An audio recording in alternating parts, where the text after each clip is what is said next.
संसद के अंदर ऑर्डिनेंस पास किया जा रहा था, दिल्ली के लोगों का हक छीना जा रहा था। कहाँ थे ये सातों एमपी? ये सातों एमपी तालियां बजा रहे हैं। एलजी के पास जा जाके ये सातों एमपी आपके काम रुकवाते हैं। क्यों देते हैं हम ऐसे लोगों को वोट? ये लोग नफरत करते हैं आपसे, बदला निकाल रहे हैं। याद करो आज से 6-7 साल पहले जब मैं दिल्ली के मोहल्ला क्लिनिक बना रहा था, उस समय एमसीडी के अंदर बीजेपी की सरकार थी।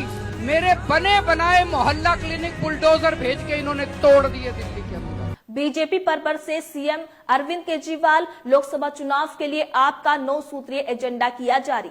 नमस्कार, मैं हूं दीपशिका। दिल्ली के सीएम अरविंद केजरीवाल ने शुक्रवार को पार्टी के चुनावी कैंपेन का जोरों शोरों से आगाज किया। केजरीवाल ने लोकसभा चुनाव के लिए आपका 9 सूत्रीय एजेंडा भी जारी किया है। इस दौरान केजरीवाल ने अपने केंद्र में सत्तारूढ़ भाजपा पर जमकर प्रहार करते हुए खूब खरी खोटी सुनाई और अपने 9 सालों के कामों के बारे में बताया। जब मैं सीसीटीवी कैमरे मैंने लगाने चालू किए तो एलजी साहब ने फाइल रोक दी। मेरे को सीसीटीवी कैमरे नहीं लगाने दिए। हम घर घर राशन देना चाहते थे, इन्होंने राशन की फाइल रोक ली।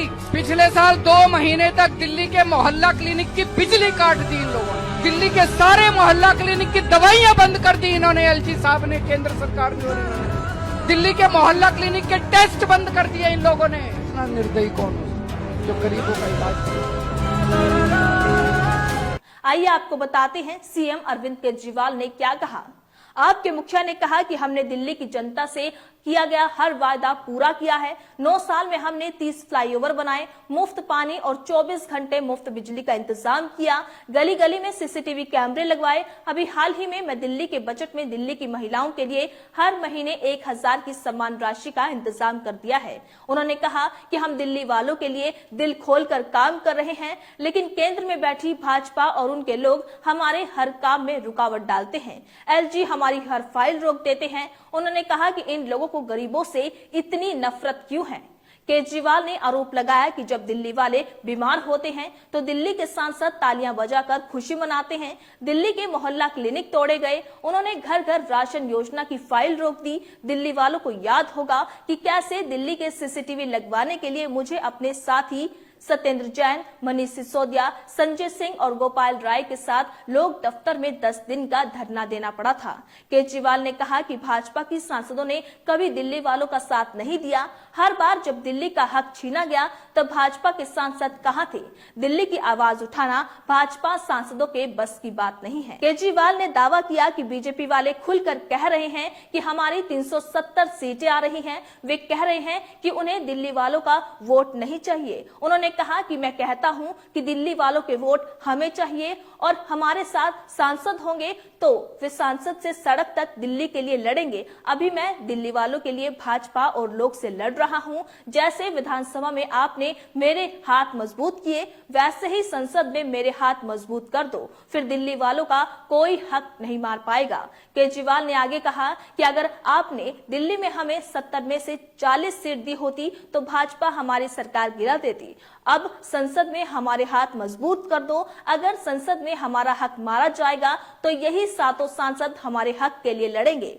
गौरतलब है कि इंडिया गठबंधन के तहत कांग्रेस और आम आदमी पार्टी दिल्ली में मिलकर चुनाव लड़ रही है। दिल्ली में लोकसभा चुनाव की 7 सीटें हैं। इनको लेकर दोनों पार्टियों के बीच 4 दिन के फार्मूले पर सीट शेयरिंग हुई है। आपके हिस्से में जहां 4 सीटें आई, वहीं कांग्रेस को 3 सीट मिली है। आम आदमी पार्टी ने नई दिल्ली लोकसभा सीट से सोमनाथ भारती, पूर्वी दिल्ली लोकसभा सीट से कुलदीप कुमार, पश्चिमी दिल्ली लोकसभा सीट से महाबल मिश्रा और दक्षिणी दिल्ली लोकसभा सीट से सहीराम पहलवान को चुनावी मैदान में उतारा है। हालांकि अभी कांग्रेस द्वारा उनके उम्मीदवारों के नाम तय नहीं किए जा सके हैं। आम आदमी पार्टी की लोकसभा चुनाव से जुड़ी कैंपेन की घोषणा। इससे पहले पंजाब के मुख्यमंत्री भगवंत मान ने कहा कि आज से आम आदमी पार्टी दिल्ली की 7 लोकसभा सीटों के लिए आधिकारिक तौर पर चुनावी कैंपेन की शुरुआत कर रही है। आज से 12 साल पहले छोटा सा काफिला चला था, उसके बाद लोग जुड़ते चले गए और बीते 10 सालों में आम आदमी पार्टी एक राष्ट्रीय पार्टी बन गई।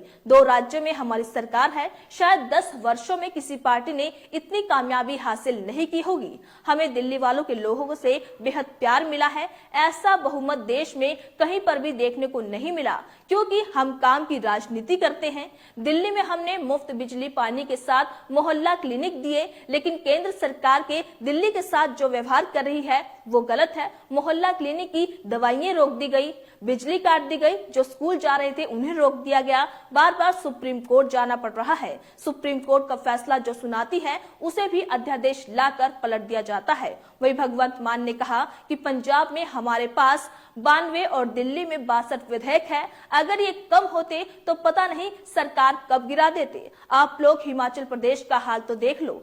उन्होंने बिना नाम के लिए इशारों में भाजपा पर निशाना साधते हुए कहा कि ये लोग चुनते नहीं हैं, ये चुने हुए लोगों को खरीदते हैं। आज हमारे नेताओं को लगातार नोटिस भेजे जा रहे हैं, इन नोटिस की एक किताब बन जाएगी। उन्होंने कहा कि मुझे समझ में नहीं आता कि पश्चिम बंगाल, तमिलनाडु और दिल्ली के मुख्यमंत्री को राज्यपाल एवं उपराज्यपाल मुख्यमंत्री को क्यों चिट्ठी लिखते हैं, उनके राज्य में मुख्यमंत्री को क्यों चिट्ठी नहीं लिखते।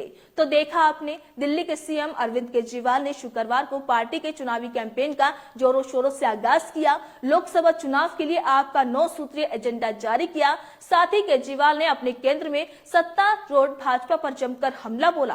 केजरीवाल का कहना है कि बीजेपी गरीबों को इतनी नफरत क्यों करती है। केजरीवाल ने आरोप लगाया कि जब दिल्ली वाले बीमार होते हैं तो दिल्ली के सांसद तालियां बजाकर खुशी मनाते हैं। दिल्ली के मोहल्ला क्लिनिक तोड़े गए, उन्होंने घर घर राशन योजना फाइल रोक दी। उनका कहना है कि ये कहां तक सही है कि बार बार हमारे नेताओं को लगातार नोटिस भेजे जा रहे हैं, जो कि सरासर गलत है। अब बड़ा सवाल ये खड़ा होता है कि आखिरकार बीजेपी सीएम अरविंद केजरीवाल द्वारा दिल्ली की जनता के हित के लिए किए गए कामों को क्यों रोक देती है।